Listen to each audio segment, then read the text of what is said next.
Buenos días a todos los presentes. Dios los bendiga.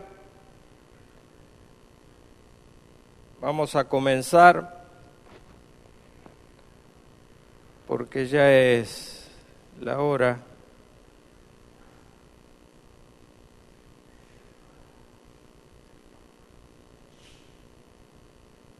Vamos a comenzar como siempre repasando lo que habíamos estado viendo para poder entrar en este punto último.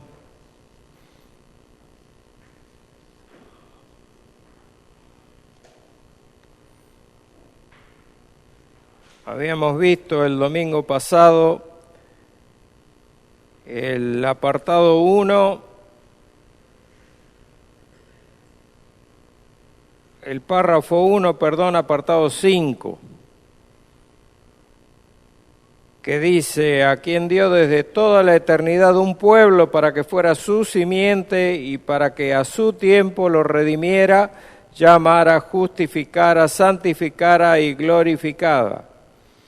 Y habíamos tenido como referencia primera Romanos 8:30, le habíamos agregado el 8:29 para entrar en contexto de todo lo que es la cadena de salvación.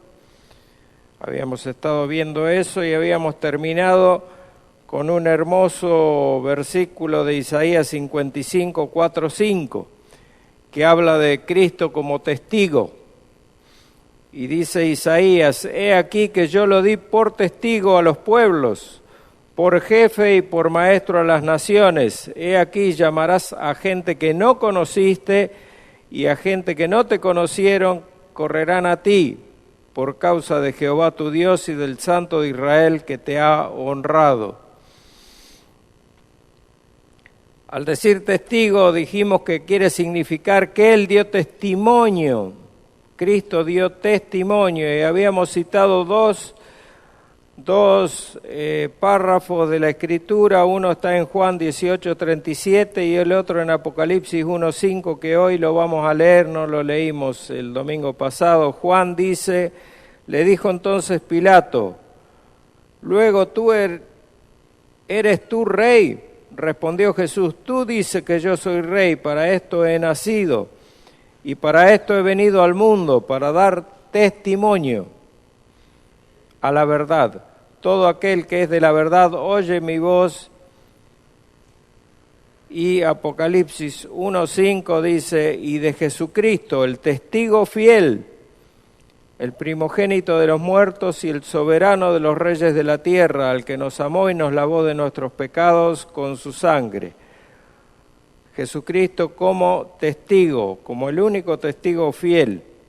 El Apocalipsis da testimonio porque tiene con objeto de que Él sea aceptado bajo la autoridad de la Escritura y no, dijimos, por cuestiones empíricas, o sea, por probar que lo que dice la Biblia es verdad. Y había hecho referencia también a cómo nos asombramos nosotros y nos ponemos hasta contentos porque algún arqueólogo descubre algo que la Biblia ya había dicho que era así.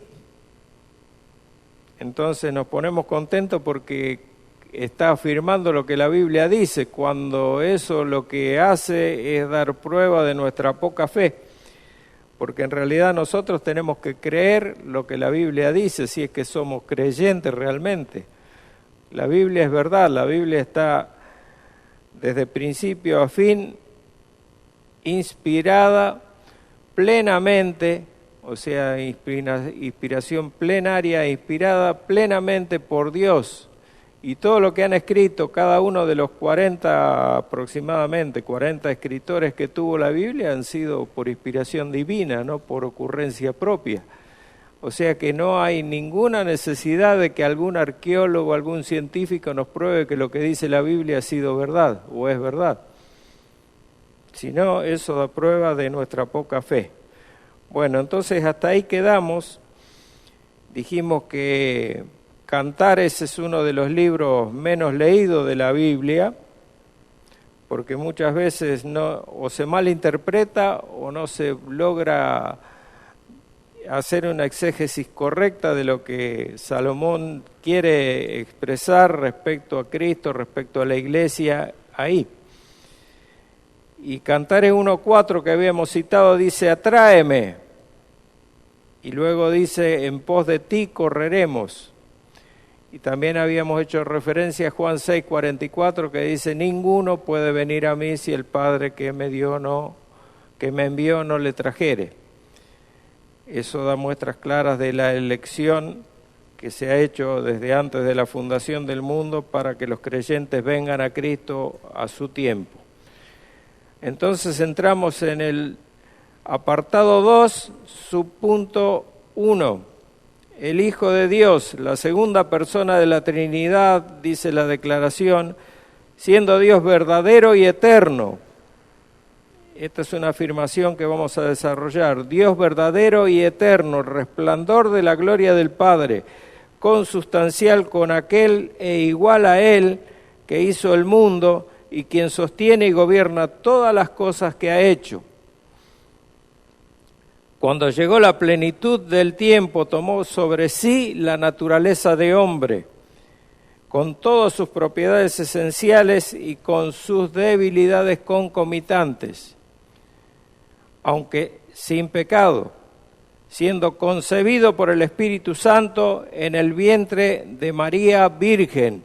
Yo aquí invertí estas dos palabras porque ustedes leen la declaración de fe que tiene y dice de la Virgen María. Y es como darle una cierta entidad a María como Virgen que perpetúa su estado, cosa que es lo que afirman los católicos romanos, que no estamos de acuerdo nosotros, porque María ha sido virgen cuando fue la concepción de Cristo en su vientre, hasta ese momento fue virgen, luego después tuvo 4 hermanos y por lo menos 2 hermanas, Jesucristo de parte de María y José. Así que la virginidad de María, según nosotros, no puede ser tal, sino que esto viene de arrastre del paganismo,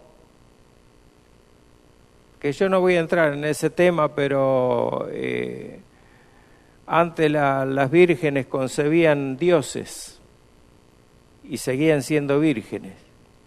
Entonces hay una en especial que es la que toma el catolicismo romano para hacer la figura de la madre con el niño, que es tan famosa, para decir que Jesucristo siempre es un niño y necesita a su madre, y si no, Jesucristo por sí mismo no. Y bueno, muchas desautorizaciones que hacen de la persona de Cristo que no vienen al caso. Entonces yo por eso invertí, cuando les dé la copia esta que tengo, como hago siempre, del resumen que vemos de cada punto, van a encontrar que dice de María Virgen, al venir sobre ella el Espíritu Santo y cubrirla al Altísimo con su sombra, y así fue hecho de una mujer de la tribu de Judá, de la simiente de Abraham y David, según las Escrituras, de manera que 2 naturalezas completas y perfectas, y sobre todo distintas, se unieron inseparablemente en una persona, pero sin conversión, composición o confusión alguna. Esta persona es verdaderamente Dios y verdaderamente hombre, esto es 100% Dios y 100% hombre también a la vez. Aunque un solo Cristo, o sea, una sola persona, el único mediador entre Dios y el hombre. El único mediador entre Dios y el hombre, repito, porque es necesario que lo tengamos claro. Y ahí entramos en el primer apartado del subpunto 2, que dice, el Hijo de Dios, la segunda persona de la Trinidad, siendo Dios verdadero y eterno, el resplandor de la gloria del Padre, consustancial con aquel e igual a Él que hizo el mundo y que sostiene y gobierna todas las cosas que ha hecho. Acá hay varias cosas, muchas cosas para sacar. Primero vamos a tratar el tema de Dios verdadero y eterno. Dice que es resplandor de la gloria del Padre, la declaración de fe, y no solo la declaración de fe, la Biblia lo dice. Consustancial, o sea, es la misma sustancia que el Padre, son personas distintas, por eso que la Trinidad es tan difícil de asimilar para, por ejemplo, los que abrazan el arrianismo, como son los testigos de Jehová, que dice que hay un solo Dios, una sola persona en Dios, no hay tres personas, que no hay un Dios con tres cabezas, etcétera, etcétera, y barbaridades que dicen. Ellos no la pueden entender a la Trinidad, pero la Trinidad ya la explicamos ampliamente cuando lo vimos al subpunto que tiene que ver específicamente con la Trinidad de Dios, con el Dios Trino, y sabemos que la Biblia lo explica perfectamente a la Trinidad, la expone pero muy claramente en cuanto desde Génesis hasta Apocalipsis está figurando el desempeño de cada una de las personas de esta Trinidad en sus aspectos, en sus diferentes aspectos, en sus diferentes acciones para con el hombre. Y Dios siempre es uno, como dice la Shemá judía. Oye Israel, nuestro Dios es uno. Pero sin embargo es un Dios que es en tres personas. Y es la misma sustancia consustancial con aquel que hizo el mundo, el Padre, el Hijo y el Espíritu Santo son la misma sustancia. Y no solo eso, acuérdense cuando vimos lo que era la Biblia, el primer punto de la declaración de fe, hablé mucho del deísmo. El deísmo es la creencia que prospera mucho últimamente, nunca dejó de estar presente en las personas que no conocen la Biblia. Dios creó, dice el deísmo, y dejó el mundo librado a su buena suerte. Y de ahí es que viene la gente hablando precisamente de esto, que las cosas ocurren por azar. Y el azar es una forma que tiene algún tipo de entidad. Y el azar es el azar, pero Dios no juega a los dados, dice un dicho famoso. Entonces, todo lo que ocurre es providencia divina, no es azar en la vida. O sea que todo está decretado por Dios, lo que ocurre y lo que ocurrirá. Y todo lo que ha ocurrido es porque Dios así lo quiso. Si no, Dios sería un Dios que no tiene las cosas bajo su propio control, sino que las cosas ocurren porque sí. Y sabemos que no es así, ya lo hemos demostrado. Entonces, hizo el mundo Jesucristo y lo sostiene. Y no solo eso, sino que lo gobierna junto con todas las cosas que ha hecho. O sea, Jesucristo es rey. Es rey, y no va a fundar su milenio, sino que ya lo inauguró. Dijimos que el milenio no es algo que esperamos, sino es algo que Cristo ha inaugurado, pero que todavía no ha sido consumado, o sea, no ha puesto en marcha todo lo que involucra el milenio. Simplemente fue inaugurado cuando Cristo muere en la cruz, asciende y está sentado a la diestra del Padre. Él recibió de Dios esas palabras que dicen que quede ahí hasta que sean puestos bajo sus pies todos, hasta el último de sus enemigos. Y yo les había aclarado qué significa cada uno de sus enemigos. O sea, Cristo va a volver cuando el último de sus enemigos sea puesto bajo el estrado de sus pies. Y eso se refiere a que cada uno de aquellos que son sus enemigos, pero son convertidos a Cristo, sea puesto bajo el estrado de sus pies, o sea, vengan a Cristo y se sometan a la autoridad de Cristo. No sus enemigos, aquellos que va a destruir, sí, cuando Él esté reinando aquí, esté juzgando al mundo. No se refiere a esos enemigos, sino al que posteriormente a la conversión será creyente. A esos enemigos se refiere. Bien, Juan 8:58 es la primera referencia bíblica. Luego vamos a desarrollar Salmo 102. Le nombro de todos los versículos que hay, los que vamos a tratar porque muchos se repiten y otros no están repitiendo lo que dicen los anteriores y no hace falta que tengamos tanta referencia bíblica porque se nos haría muy larga la exégesis de cada versículo. Hebreos 1:10, Primera de Pedro 2:3, Salmo 34:8, Juan 1:1, 5:18 y 20:28, y hasta ahí vamos a llegar. Y yo después les voy a nombrar por si alguno de estos me olvidé, pero empezamos con Juan 8:58, que dice: Jesús le dijo, de cierto os digo, antes que Abraham fuese, yo soy. El Dios verdadero y eterno se revela y es anterior, está manifestándolo Él de su propia boca, antes que Abraham fuese, o sea, antes que el pueblo de Dios fuera elegido como tal, Cristo ya existía. De hecho, Él es quien eligió el pueblo que iba a ser su pueblo, según el Padre le daba. Aquí Jesús declaró ser el mismo Yahvé, o sea, el Señor del antiguo pacto.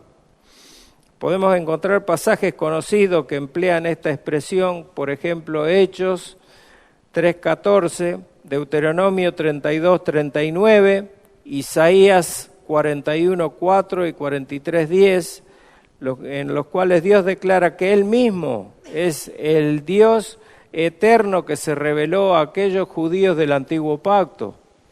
Por ejemplo, Éxodo 3:14 dice: y respondió Dios a Moisés, yo soy el que soy, y dijo, así harás a los hijos de Israel, así dirás a los hijos de Israel, yo soy, me envió a vosotros.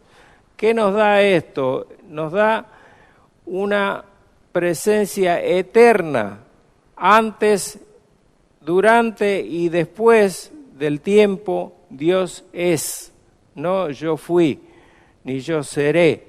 Dice yo soy. En todo momento Dios es eterno, esto es eternidad. Dios expresa su autoexistencia y eternidad.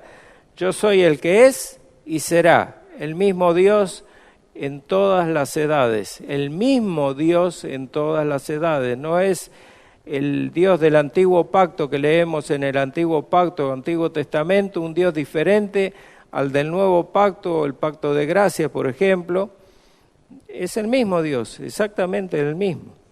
Deuteronomio 32:39 dice: ved ahora que yo soy y no hay dioses conmigo.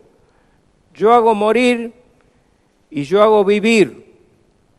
Repito, yo hago morir y yo hago vivir. Yo hiero y yo sano. Y no hay quien pueda librar de mi mano. Esto es para los que quieren prender velitas para iluminar más, para que el sol ilumine más, como decía Spurgeon. Dios es Dios soberano y Él hace absolutamente lo que quiere. Y no podemos decir que Dios es todo bondad y todo bondad, porque ya lo dije varias veces, la bondad y la maldad desde nuestro punto de vista es de una manera, pero como Dios lo ve es de otra, muy diferente. Por eso que Dios dice, sin ruborizarse, yo hago vivir, yo hiero y yo sano. Yo hago morir y yo hago vivir, las dos cosas. No ocurren las cosas, el que mata es el diablo y el que hace vivir es Dios. Dios es el que hace absolutamente todo, y si el diablo actúa, siempre actúa por permiso de Dios, con la veña de Dios, si no, no puede hacer absolutamente nada. Esta declaración por parte de Dios acerca de su naturaleza muestra el contraste entre el Dios de Israel y los falsos dioses. Los falsos dioses, los dioses inventados por los hombres, hacían lo que al hombre le parecía bien. Hacían lo que a los hombres les parecía bien, y si no, ya no eran los dioses que a ellos les gustaba y se fabricaban algún otro. El Jehová, el Elohim, el Adonai, el único Dios vivo y verdadero en su pueblo, para su pueblo. Él es el único que puede ofrecer ayuda y protección para Israel, o sea, para la iglesia, que es la iglesia del nuevo pacto. Israel es la iglesia del nuevo pacto. Luego en Isaías 41:4 dice: ¿quién hizo y realizó esto? ¿Quién llama a las generaciones desde el principio? Yo, Jehová, el primero, y yo mismo con los postreros, el Dios eterno. Dios, además de la eternidad, aquí está expresando algo que es otra de sus características, de sus perfecciones, que es la inmutabilidad. Dios siempre es el mismo Dios, no hay dioses diferentes. Vuelve a repetir el concepto anterior. Luego Isaías 43:10 dice: vosotros sois mis testigos, dice Jehová, y mi siervo que yo escogí para que me conozcáis y creáis, y entendáis que yo mismo soy. Antes de mí no fue creado Dios, ni lo será después de mí. Una afirmación que completa todo lo que veníamos viendo. El pueblo de Dios puede ser testigo de la fidelidad de Dios. ¿Por qué? Porque Él nunca falta su palabra profética, nunca falta su palabra profética. Lo que Dios profetiza cumple, siempre, a su tiempo. Especialmente se evidencia esto en lo que dice a continuación acerca de su revelación como Dios eterno en las personas de Jesucristo, cuando dice: el siervo que yo escogí, para que me conozcáis y creáis, como le dijo a Felipe Jesucristo. Felipe le decía a Jesús: muéstranos al Padre, y dice: Felipe, tanto tiempo he estado entre vosotros y me decís que te muestra al Padre. Y entendáis que yo mismo soy. Esto es referente a su eternidad, a quien enviaría para presentar el Evangelio y llamar al arrepentimiento a los perdidos. Ese es Jesucristo. Antes de mí no ha sido formado Dios, dice luego, ni lo será después de mí. Afirma que sin lugar a dudas aquel que Jehová del antiguo pacto es el Jesucristo de este nuevo pacto, pacto de gracia. Es el Dios eterno. Por eso Juan 1 dice: todas las cosas por Él fueron hechas, y sin Él nada de lo que ha sido hecho fue hecho. ¿Qué quiere decir? Que Jesucristo es el Dios creador, el Dios que hizo todas las cosas que Dios el Padre mandó que fueran.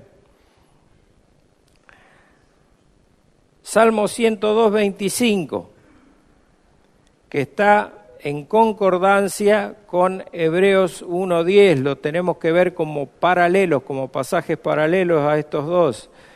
Salmo 102:25 dice: desde el principio tú fundaste la tierra, y los cielos son obra de tus manos. Hebreos 1:10 dice: oh tú, Señor, en el principio fundaste la tierra, y los cielos son obra de tus manos. Son pasajes paralelos que hablan del Dios creador y sustentador de su creación.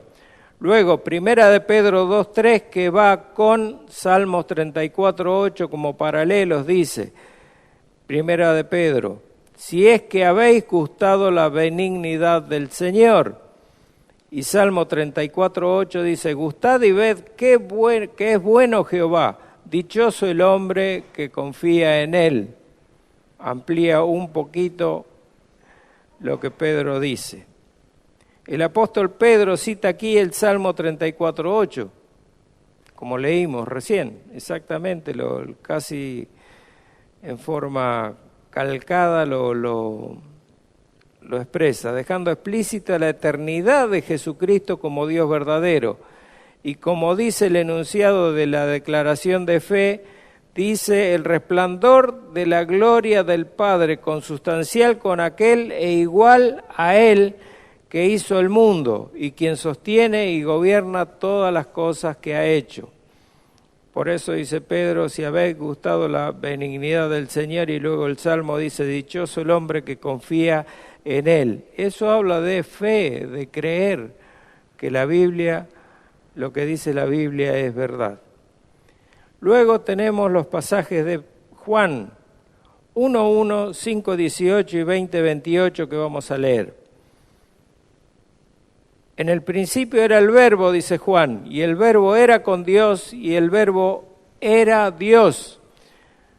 Aquí hay una Biblia que es una traducción que se llama Traducción del Nuevo Mundo, que es la Biblia que utilizan los testigos de Jehová, y a esta última frase, el Verbo era Dios, le agregan un artículo y ponen el Verbo era un Dios. Ellos ponen un Dios, un artículo le ponen para decir que hay varios dioses y Jesucristo es uno más de ellos. O sea, es una categoría menor, no es Dios, no es el mismo Dios, porque ellos, como les dije, son arrianos, no conocen la Trinidad ni la aceptan, al concepto este. Juan 5:18 dice, por esto los judíos aún más procuraban matarle, porque no solo quebrantaba el día de reposo, sino que también decía que Dios era su propio Padre, haciéndose igual a Dios. Haciéndose igual a Dios, porque era igual a Dios, porque era Dios. ¿Qué querían hacer los judíos? Matarlo. Como si matando al hombre mataban a Dios. Ridículo. Y Juan 20:28 dice, entonces Tomás respondió y le dijo, Señor mío y Dios mío. ¿Recuerdan el contexto de esto? Tomás no creía que Jesucristo había resucitado, hasta que Jesucristo se le presenta y le dice, no seas incrédulo sino creyente, y le dice, mete la mano en mi costado, ve mis manos, mis pies, etcétera, etcétera. Y ahí viene la expresión de Tomás, que cae en adoración y le dice, Señor mío y Dios mío. Juan, más que ninguno, resalta la deidad de Jesucristo. De hecho, uno de los propósitos del Evangelio de Juan es mostrar a Cristo como Dios, mostrar la deidad de Cristo y demostrarla de todas las maneras posibles. Desde el principio mismo de su Evangelio, lo nombra como Señor, como Dios creador y sustentador de la vida. Juan así lo nombra. Por eso está fuera de los evangelios sinópticos, Juan. Los evangelios sinópticos son Mateo, Marcos y Lucas. Y Juan es un evangelio que está con otra perspectiva, mirado desde otra perspectiva, analizado desde otra perspectiva. Sabemos que la característica particular de este evangelio es que presenta una profunda teología para mostrar que el Señor Jesucristo es Dios. A Juan se lo conoce como el teólogo, muchos lo conocen como Juan el teólogo, por su evangelio. Su evangelio, el evangelio de Juan, tiene una profunda teología y dentro de esa teología está amplia y explícitamente demostrada la elección divina y la predestinación divina para con nosotros, los creyentes. Tomás tuvo que rendirse ante la evidencia de Cristo resucitado y no pudo hacer otra cosa que adorarlo y reconocerlo como Señor mío y Dios mío. Ahora, los pasajes bíblicos que siguen a continuación de la declaración de fe reafirman esta verdad acerca de la deidad de Cristo, desde varios ángulos diferentes. Si ustedes se fijan todos los versículos y los desarrollan, cosa que no vamos a hacer de todos, vamos a ver los diferentes argumentos que sin duda y sin temor a equivocarse, Jesucristo es Dios encarnado. Hablo de Juan. Por ejemplo, en Romanos 9:5, desde el punto de vista de Pablo dice, de quienes son los patriarcas y de los cuales, según la carne, vino Cristo, el cual es Dios, sobre todas las cosas, benditos por los siglos. Amén. Según la carne, y según son los patriarcas, de ellos vino Cristo. Cristo hombre y Cristo Dios. ¿Cómo puede ser esto? Bueno, eso se conoce con un nombre muy particular y no voy a entrar en todo esto, pero Jesucristo es Dios 100%, como le dije recién, y es hombre 100%. no fue, es. Salvador. Habla de Salvador, Tito 2:13, aguardando la esperanza bienaventurada y la manifestación gloriosa de nuestro gran Dios y Salvador Jesucristo, dice Pablo. Y segunda de Pedro 1:1, Simón Pedro, siervo y apóstol de Jesucristo, a los que habéis alcanzado por la justicia de nuestro Dios y Salvador Jesucristo, una fe igualmente preciosa que la nuestra. Eso habla de Cristo como Salvador. Y luego está como Rey, quien reina sobre todas las cosas y a quien esperamos su regreso definitivo para que en ese momento glorioso se dé el arrebatamiento. ¿Para qué? Para nuestra glorificación final. O sea, la unión de nuestro cuerpo con nuestro espíritu, con nuestra alma y la consumación definitiva del reino de Cristo en la tierra, la consumación definitiva de su reino.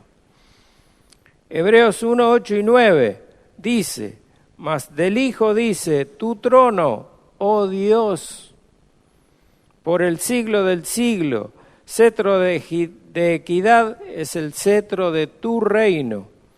Aquí está exaltando el escritor de Hebreos a Jesucristo como Dios y como Rey. Primera de Juan 5:20 dice, pero sabemos que el Hijo de Dios ha venido y nos ha dado entendimiento para conocer al que es verdadero.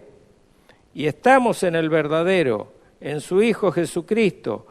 Este es el verdadero Dios y la vida eterna. El verdadero Dios y la vida eterna. El hecho de que Jesucristo es el Dios verdadero es la quinta certeza cristiana que describe Juan en su Evangelio. Estas 5 certezas están comprendidas dentro de este capítulo 5 de la primera carta de Juan, de la primera epístola, de las 3 que escribió, que es la última sección.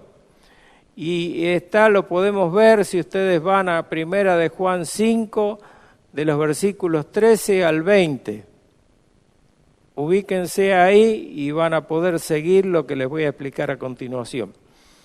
Juan viene escribiendo a creyentes para afirmarlos en su fe, y esto es parte de su primera epístola. Juan no está escribiendo a incrédulos, está escribiendo a creyentes. Primera observación que tienen que tener en cuenta. El creyente tiene grandes certezas en las cuales confiar, cosa que el incrédulo no. El incrédulo está en un mundo expectante, cambiante y no sabe a qué atenerse. Por eso la desesperación, por eso la angustia, por esos ataques de pánico, etcétera, etcétera, etcétera. De la persona que no conoce a Cristo, que no tiene de dónde agarrarse. Primera certeza de las 5. En un mundo de inseguridades, en esta era de la sin razón, como la define Francis Schaeffer, no sé si lo conocen, pero es un filósofo de la línea de Sproul. En esta era que estamos viviendo, la llama la era de la sin razón, Schaeffer. ¿Por qué? Porque es una era del relativismo también, donde es todo relativo. En esta era que nos toca vivir, el creyente tiene grandes certezas en las cuales confiar y el inconverso no las tiene. La vida eterna que posee es una gran realidad que no debe ser puesta en duda por ninguno de nosotros ni por Satanás cuando nos ataca, que estamos en depresión espiritual, que muchas veces dudamos si somos salvos o no somos salvos. Eso no debiera ocurrir en nosotros. Muchas veces ocurre, sí, pero no debiera ocurrir porque nosotros tenemos certezas de las cuales tomarnos y en las cuales afirmarnos y confiar. La vida eterna que posee es una gran realidad. La vida eterna que poseemos, cada uno de nosotros debe ser una gran realidad, una firmeza. El escrito de Juan no es para llevarlos a creer en Cristo, sino para afirmarnos en la fe. Tengamos en cuenta eso. Lo que Juan escribe no es para llevarnos a Cristo en sus epístolas, no en Juan el Evangelio, sino para afirmarnos en la fe. Nos habla acerca de la seguridad de tener la vida eterna. Esta es la primera certeza del creyente, la seguridad de tener vida eterna. Aquí se encuentra la fe como un elemento principal de la seguridad de tener la vida eterna. La fe, acuérdense que no la van a encontrar la palabra fe en todo el Evangelio de Juan. Juan no nombra la palabra fe en ninguna parte. Juan habla de creer. Y no se puede creer sin fe. Si bien la fe nos lleva a recibir la salvación por gracia, nuestras obras son las que más lo evidencian. Esto recuerden que una vez les dije, la salvación es por fe, pero el juicio que ha de venir sobre los creyentes es por obras, sobre cada uno de nosotros. ¿Por qué? Porque las obras van a dar prueba de lo que realmente somos, si somos realmente creyentes. O sea, nuestra fe hay que demostrarla, hermanos. Nuestra fe nos tiene que llevar a no dejar de congregarnos como algunos tienen por costumbre. Nuestra fe nos tiene que llevar a esparcir el reino, a expandir el reino de Dios a través de la proclamación del Evangelio a todos los no creyentes, de los cuales está repleto el mundo, para que Dios lo pueda llamar a salvación. Esa es nuestra fe. Puesta por obras, obra de esa manera, no para salvación, pero sí declara que somos salvos cuando hacemos esas cosas. Así podemos observar en la carta de Juan primero, obediencia a los mandamientos de todo creyente, estoy hablando de lo que demuestra nuestra salvación.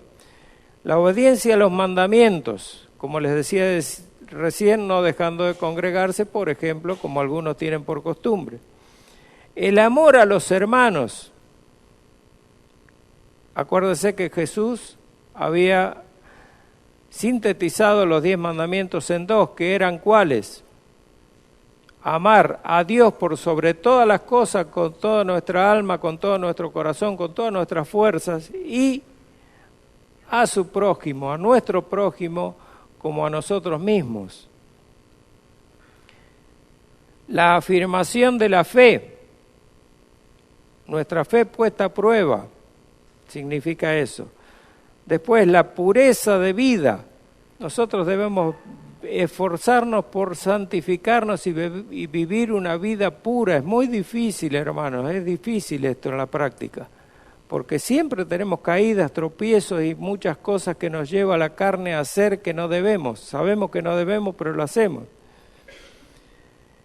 Y afirmar y creer en la deidad de Jesucristo.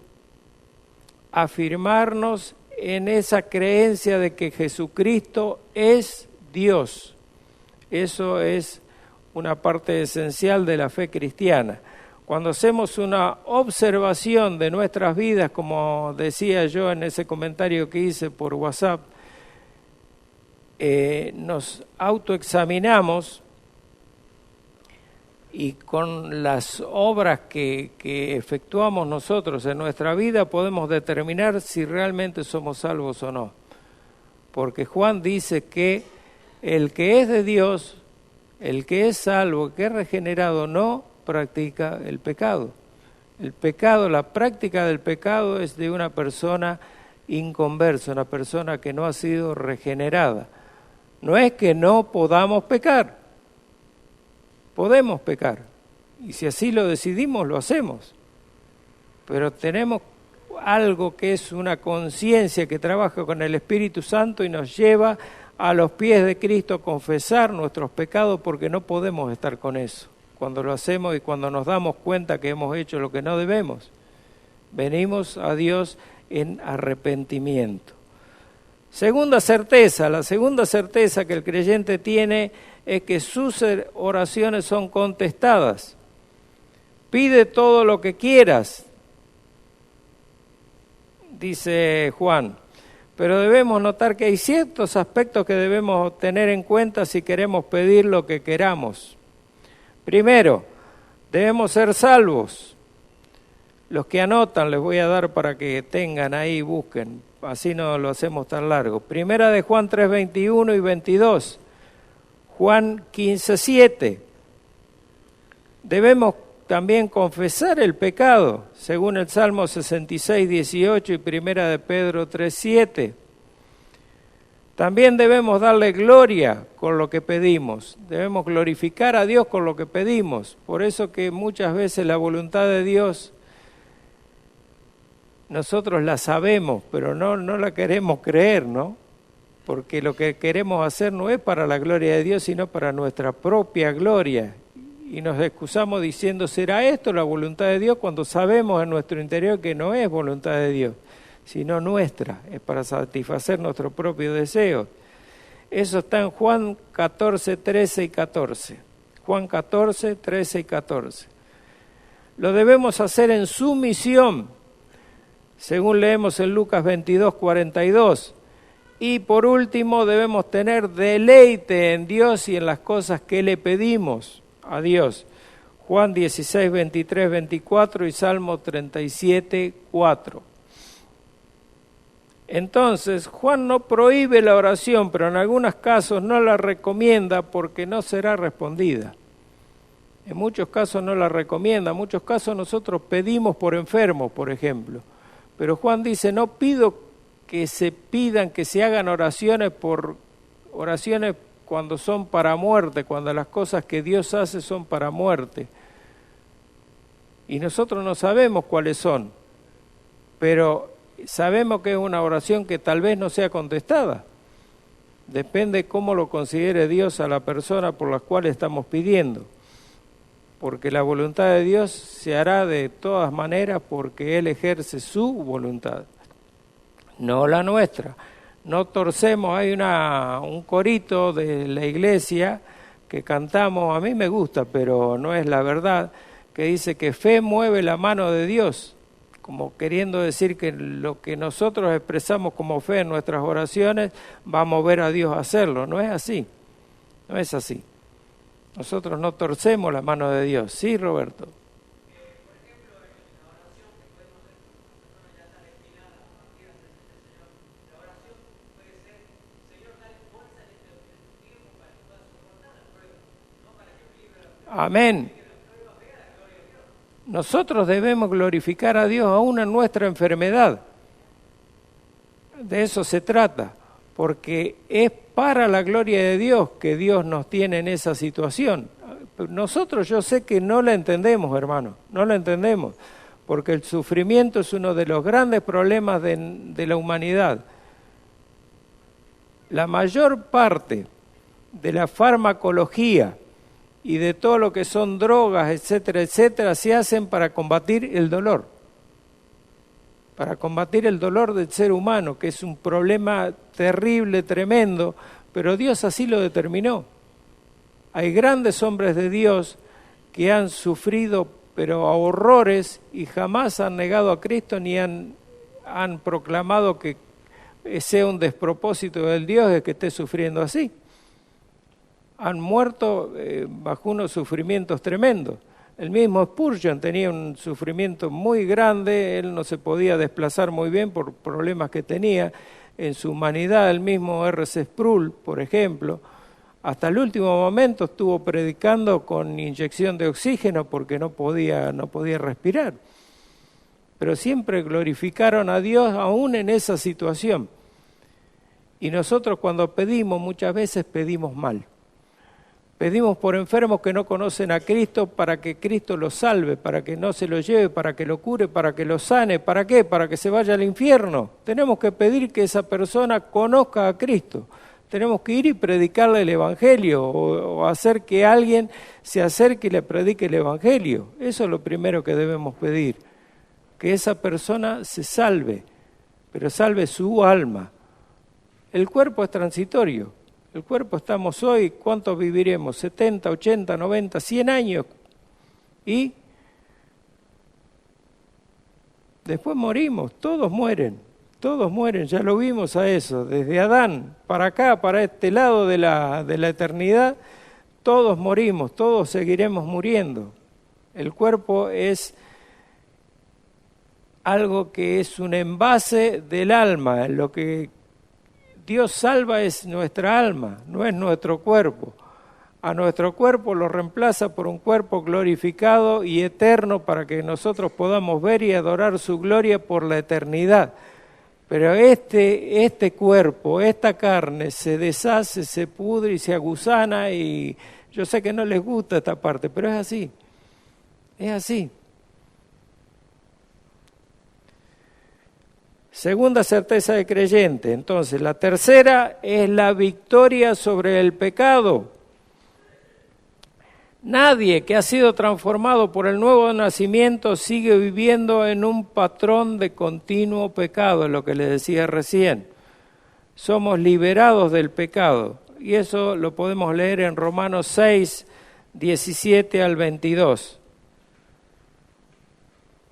La cuarta certeza, el creyente verdadero pertenece a Dios. No hay término medio ni tercera opción. Todo el mundo es parte del reino de Dios o parte del reino de Satanás. No hay términos medios. El purgatorio no existe.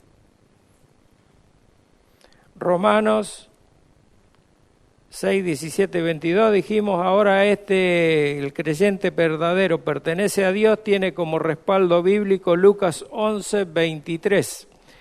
Y el quinto y último punto, Juan comenzó el tratado con la venida del verbo de vida en el capítulo 1, desde el 1 al versículo 4, del versículo 1 al 4, y la termina con la seguridad de que el Hijo de Dios ha venido, realmente ha venido.